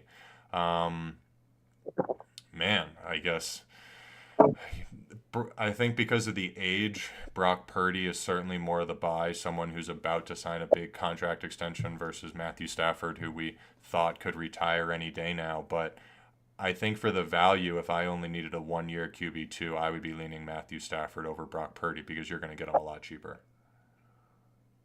Yeah, I don't know. I'm kind of just again basing my thoughts on the Rams in general, based off of my hesitancy with Puka. And I hope Kyle is not listening because I know he was interested in Puka. But I don't know. Obviously, I'm not going to give Puka away for cheap. But if the price is right, I think I'd trade Puka away. His injuries scare me. And a higher workload, I do not think is going to help that cause. Would you trade Puka for this deal that you see here on the board? So Puka in a late second, I have the 212 for the No, 101 and the 201. Are you interested I would in need. getting Ashton I would Genty? need. I would need two firsts. Okay. So let's At the say very least, let's Kyle. At the remove. very least, Kyle, I need two firsts. Let's say someone Because has. It's likely don't that get me someone's wrong, given you the Puka. 101s. Let's say the 206, and then we'll talk about like a 2026 mid first. So there you go. I'm not giving anything else with Puka. It would just be Puka for at the very least two firsts. And it obviously depends on the firsts. I was gonna say I Um, love that you're hesitant to give anything away with the uncertainty of who might be watching and plays in dynasty leagues with us, but right. I think right here is the value that you're looking at. Some guy middle draft pick, I mean, could be lower, could be higher, but we're looking at two first minimum. This is to Minimum. get the Yeah. conversation I, started. Would be a I 106 want and a to I future want to be first. able to recoup a young wide receiver, but then also look to be able to upgrade at another position. Well, and Because that's where don't get me wrong, I love Puka. He's good, but my own little and this is again goes back to what makes Dynasty great. What's your hunch? And my hunch, I could be wrong, just like I was with Lamar Jackson. I don't know. the um so the draft pick value here is interesting because of this year's class, the 106. That to me is the first tight end off the board. Tyler Warren, somebody like that. They might go ahead of this. Probably, if you were interested in Cam Ward, you could probably get good value there. But because it's a weak wide receiver class, that's where it's tough. You'd be giving away Puka, top wide receiver, but most likely in this class looking to take that running back or tight end. So if you need the wide receiver, just go ahead and keep him. We're going to see some value fluctuate from Puka, but And this, not in a way and this that is why you have your drafts after the NFL draft. Because one big thing that I'm looking at is where does Emeka go? If Emeka goes to Pittsburgh, screw that. I am staying away from him. But if Emeka pulls what happened to him in Smith in Jigba, right? He ended up in a really good spot. Similar, I think they're similar players, right? If Emeka lands in a favorable spot, let's say he goes to, you know, Detroit. Let's say he goes to Detroit, although it probably won't happen. But let's say he does. I think Emeka's a buy high. Sorry, I am responding to a commenter here about dynasty startups. Oh, what is it? I can't see it. Someone's interested in dynasty startups that are new and not orphan. I'm curious. Is it a site to play with your friends or new people that are interested in dynasty? I've wanted to orphan a team. I forget what the website was, Yeah, but there's a team there's a lot of really Apex. good I think Apex. dynasty. Say it again. I think Apex was the platform that I was toying with orphaning a team. I'm trying to remember the platform because the Dynasty Nerds is a very popular Dynasty podcast that I watch. I try to follow along with her. They promote a website for orphans where there is a third party that collects the money, and you can join. You can actually Right. go and Right. bid. You can bid on orphan teams, and you can Yep. say this team has the Oh, 101. I don't have the 101, but I want a team that does, and you can see all the orphan teams available, and you can actually bid, and you can say I want to pay $20 to take over this team, because some of them are money leagues. interesting. There can be $100 league. There can be, if you're interested in a $10,000 league and you don't have friends that want to play $10,000 dynasty fantasy football. This is a website, an independent website. The name is slipping my mind right now, where you can go find those orphans, bid on the orphans, and take that team over. So that is the podcast, the Dynasty Nerds. That is a Interesting. website that they promote. But in terms of, yeah, my FFPC is what he said. I don't know if websites like have open leagues, maybe Fantrax. I'm not sure. Apex. Open leagues Apex, with I think, is the league. Fantrax, No, Apex. Apex, APEX. Apex. APEX.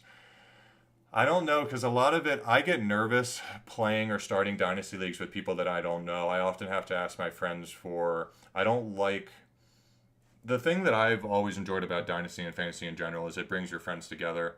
I talked about earlier in the advice section about poaching, and when you play with your friends, those group chats really seem to take off. And finding a good group of people, because the worst thing is you join a dynasty league and half of them aren't active, half of them aren't really trading and things like that. So you want to have a close knit group.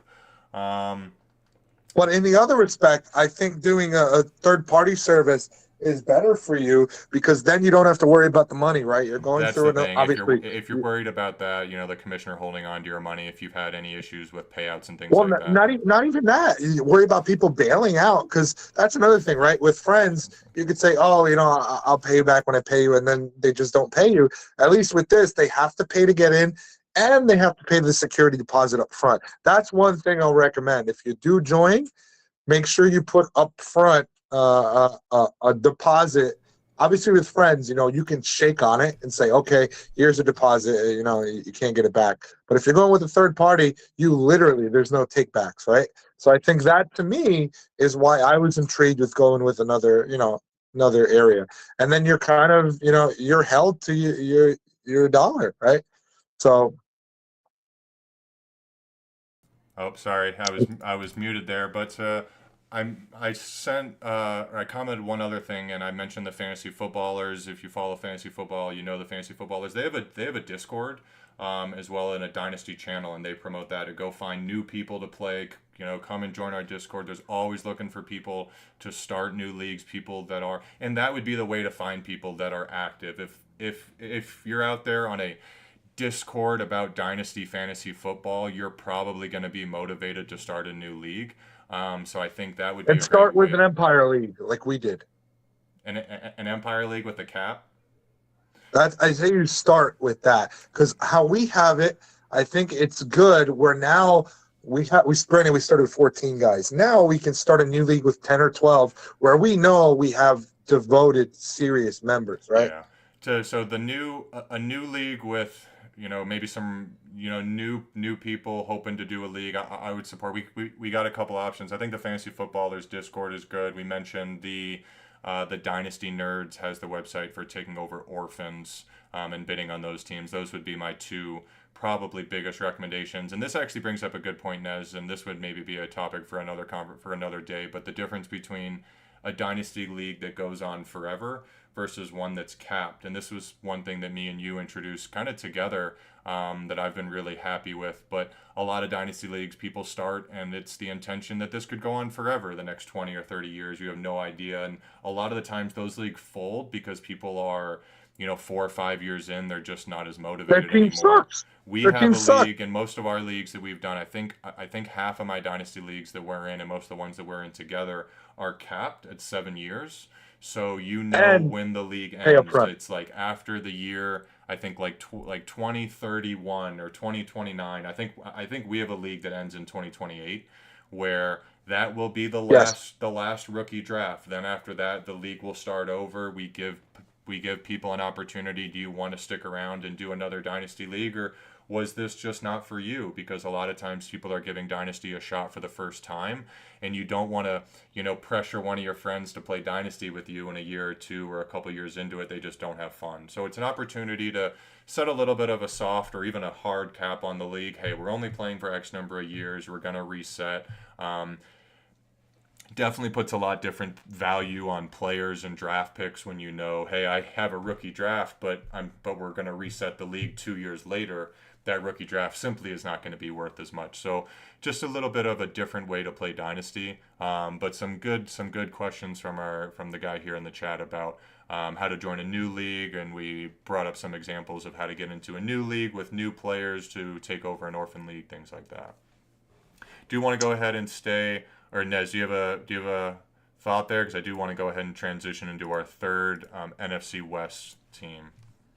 If you're starting, start with a cap and make sure you take 2 years worth of dues as kind of a security deposit. Yeah, if you're the commissioner or something like that, it's always good to pay a couple years up front. Make sure people. Yeah, my last thought will be, come year 7, nobody has to pay. But I think people forgot that they paid 2 years up front. So, no, that's a great point. In our 7-year cap league, we pay 2 years up front. So going into year 6, you've already paid for the final year. You've already covered that. It's a good investment. Let's go ahead and transition here to the Seattle Seahawks, the third team of the NFC West breakdown that we're doing today. There is rumors that Geno Smith is going to be looking for an extension of about $40 to $45 million a year.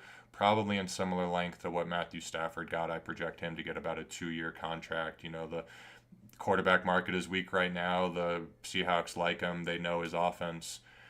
Is Geno Smith a buy for you? I would probably be trying to buy Matthew Stafford over Geno. I mean, his value is slightly 100%. higher. But I think in terms of that ceiling, that's what we've seen from Matthew Stafford. I'm right there with you. I'm going with Stafford over Geno Smith. And the fact that DK is being shopped, I'm staying away from Seattle anything. I feel bad for Smith and Jigba, but hey, it's kind of the business and where we're at. The fact that Pete Carroll left doesn't help. The fact that DK is on his way out, I don't know. I'm staying away from Seattle anything. I'm buying Stafford 100% over Geno. That guy should be fortunate that he got what he got.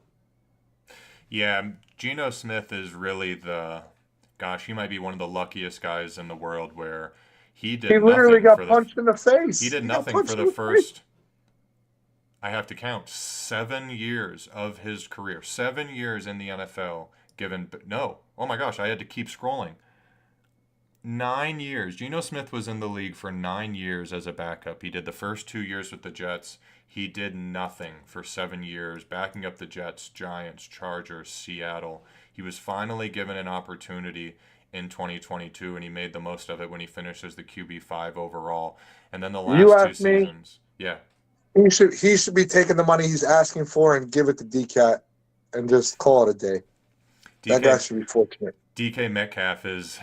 And although DK Metcalf himself hasn't been great, that's another guy we can break down here in a second, is really having a kind of a questionable, everybody I think thought was going to take that next step, and he's just kind of fell into this wide receiver 2 range, and now a lot of people are seeing JSN as the one that's going to take that next step. But Geno's really interesting. I think he fits the offense well, but I think we've seen the best that we're going to see. I don't think we're going to see another quarterback 1 year. I would be shocked if he finished as a top 12, where once again comparing him to Matthew Stafford, I even at his age, I would be less surprised if Matthew Stafford had a top 12 finish, even though we haven't seen it in a few years, because the Sean McVay offense with Puka, Kyron, I love the weapons around him, and just his style. He's just absolutely more of a gunslinger.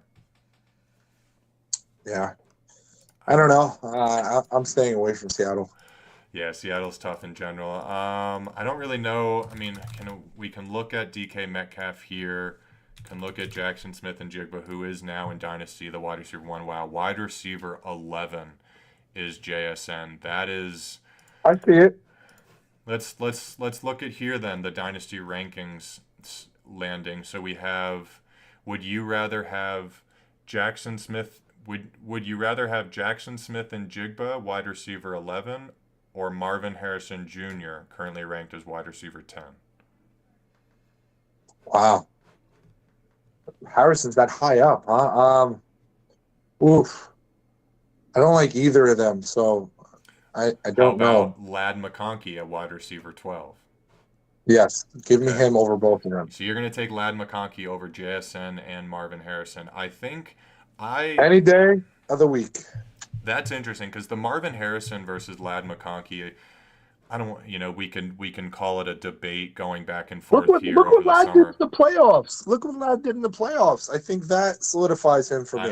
don't, I disagree, and my argument is I don't see Lad as a wide receiver one in a sense He of doesn't what have to be. but He doesn't have to be. in a sense of how he plays. I mean, if we just go back to we were just looking at Mel Kiper's mock drafts, if the Chargers take T-Mac 22 overall, there's no way. He's a true T-Mac becomes the true X.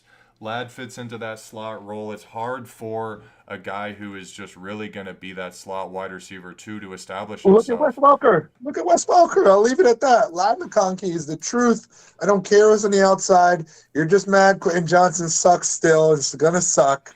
Lad Hey, McConkey is Wes the man. Wes Welker had Tom Brady throwing him the ball. All I'm saying is Justin Herbert. Justin Herbert's good. I still think Marvin Harrison has a much higher ceiling in the position that he plays as the X wide receiver, the big body. I think wide receiver 12 is the ceiling of Lad McConkey. He's never going to be a top 5. That's why we see guys like Brian Thomas and Malik Neighbors, because they are the wide receiver ones in their team, where we already have questions about, are the Chargers going to put a bigger X on the outside, just put more weapons around him. Lad McConkey does not profile as the true X take over a game position. Now we're gonna see those highlight reels. I don't even need to pull up his stats. The dude was absolutely amazing last year, but I think that's my biggest concern of a guy of that size in comparison to some of the bigger body guys, and why I would be taking Marvin Harrison above Lad in Dynasty. The bigger, you know what they say, the bigger the tree, the harder they fall. Lad McConkey definitely is going to end up better than Marv Harrison next year. He gives JSN a run for his money. My hot take, if you want another one, I think he does better than both of them next year. Okay, I love it. Let's move forward. We got one more NFC West team that we'll break down here to wrap up our day. We're coming up on at least. I defer to you on this because I think we just kind of had our discussion. And don't get me wrong, I love Maserati Marv, but I love Lad more. Well, Marvin Harrison, excuse me, just smacked my microphone. Marvin Harrison's really interesting because he was most likely everybody's 101 last year. He really fell off. I mean, you could probably offer. No, I was gonna say there's no way you could get him for the 105. Even the 103. You're really gonna have to trade the 101 to get him now. Probably 102 to 103.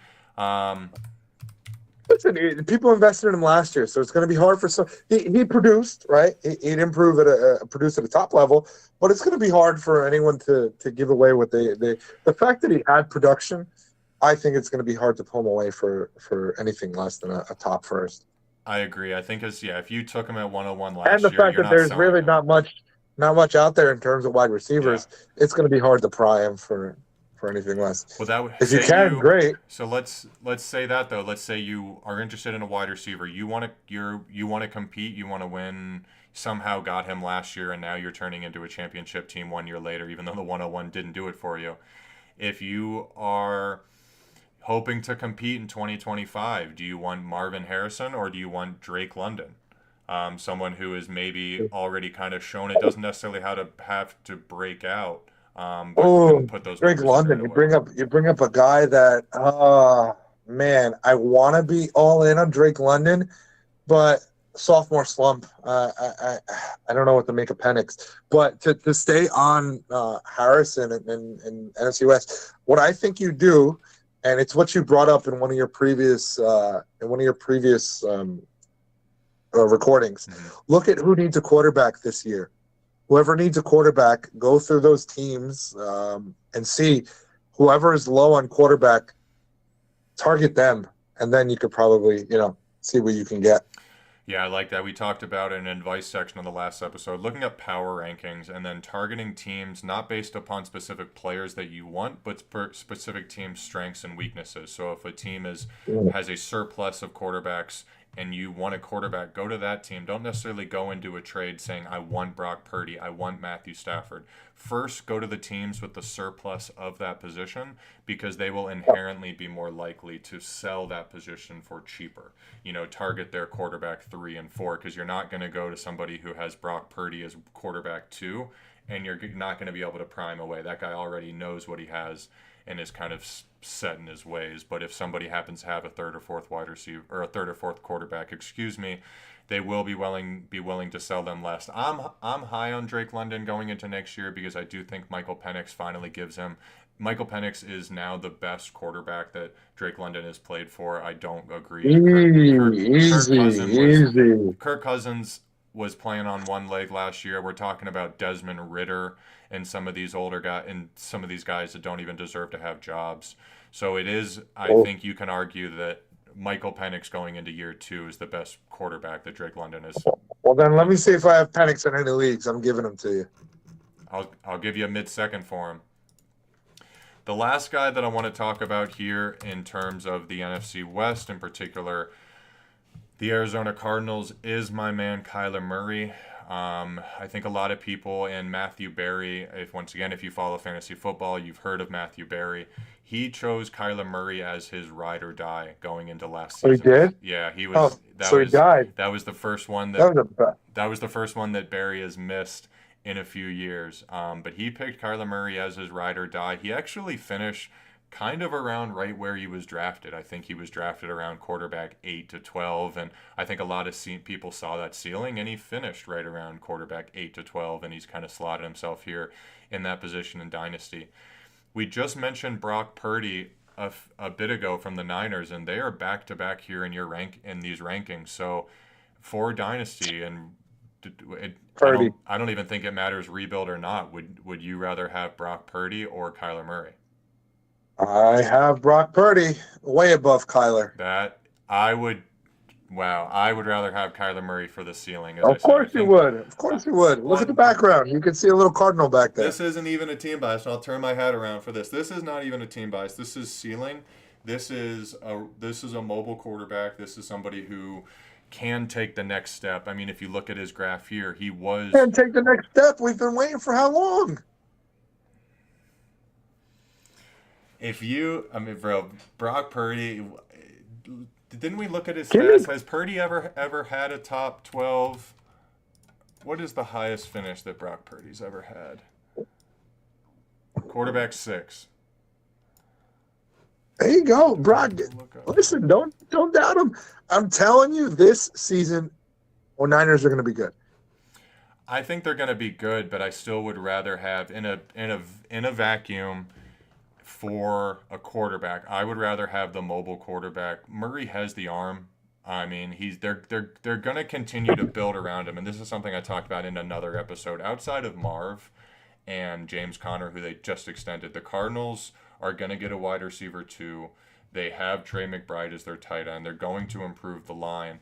Where the 49ers and Brock Purdy, they're making moves to get rid of guys. They just got rid of Debo. Is Brandon Ayuk on the way out? So why would I be targeting a team who's selling versus a team who's buying, especially with a quarterback that I still believe with the rushing upside has a higher ceiling? Well, then you ask yourself, why are they selling? The Niners? Simple. CMC plus Ricky equals W. Your love for CMC. I wish I had Christian McCaffrey in a league. I would love to give him to you. Let me look at one other Kyler Murray. I guess we can look at it from draft picks. I mean, no one's selling him for. You're probably going to have to give up a first-round pick for him. Yeah, even the 106 wouldn't look like it would be enough straight up in a quarterback weak class. But I think it's something to explore. I think Murray had a down year and is a likely bounce-back candidate because of that rushing upside. I don't think the offensive coordinator that they had last year was really meant for his system. That was a big complaint, that the offense just looked flat, and it is a team I expect to put more weapons around him and more support around him going into next year. Is there anybody else from the NFC West, any of the teams, Nez, that you want to talk about? The only other guy that would come to mind would be Trey McBride. If we wanted to sit there and break down one of the hottest names in the league right now, Trey McBride is the second tight end on the board. But tight end is so scary right now of a position. I mean, if you look at these values, Brock Bowers is twice as valuable as the fifth tight end on the board. The tight end landscape is super shaky. I mentioned this in the last episode, and so much uncertainty around the position. We already have 2 rookies rated in the top 7 because after George Kittle, there's just so much unknown. Is Kraft going to have After a good who? year? After George Kittle, I'd say after the top 5 Who tight ends. who throws Kittle the ball? Bro, don't start. Because Trey McBride's rated higher than George Kittle, so we can go back and forth about this all day. Are you trying to? I don't think you can buy Trey McBride because I doubt anybody is selling. But do you have any thoughts on Trey McBride? Do you think he has solidified himself as the second overall tight end? I mean, I don't see anybody really putting a lot of pressure after the down year that Sam Laporta had. George Kittle's getting older, things like that. The fact that I hated going against Trey McBride, yeah, I like him. You have the opportunity to get him. I think if anything, Brock is taking he's taking on the spotlight. Might be an opportunity to buy low, but like you said, I doubt anybody's going to be able to get rid of Trey. In that that position, it's going to be hard for anybody to get rid of Trey. No, and I agree. And as I said, the tight end landscape is so shallow. It's a little scary right now. You're probably not getting anybody that's looking to sell Trey McBride, but I do think it is an interesting draft class. I brought up an example earlier. Say you get the 106. We mentioned the trade about getting like the 106 and maybe a future first for Puka if you're trying to get multiple firsts. That's about the range that you might want to target these rookie tight ends, but you need to level your expectations. I mean, Tyler Warren is not going to come in year 1 and is probably not going to win you a league. Just because the last couple of years we've had guys like Laporta and Bowers come in as rookies and win. I think a lot of people need to remember Sam Laporta was not the first tight end drafted in his rookie draft class. I brought this up before, so kind of temper your expectations of the performance of rookie tight ends. But there may be some sneaky value in there. I drafted him. You drafted Laporta? Yep. Yeah, that was the same draft that I believe you drafted both Laporta and Puka in rounds like 3 and 4, or 2, 3, and 4, something like that. Laporta, I traded the draft pick for Laporta to get him, and then Puka, I drafted him in the 4th round. There you go. In a 14-team league. Well, all right, man. With that, I'm going to go ahead and wrap us up. Nez, do you have any final thoughts or any final words? No. I just hope Trevor Lawrence is healthy. There you go. As a man who is a Jacksonville Jaguars fan but is currently wearing a Cleveland Browns jersey, hopefully Liam Cohen gets his Duval chant down. Duval. Just needs to lower his voice a little bit. He's just a little too high pitched. But thank you, Nez, for tuning in, joining me today. I had a lot of fun. Thank you, everybody who tuned in to listen. Please follow, like, and subscribe. I am a new channel. Like and subscribe. Thank you.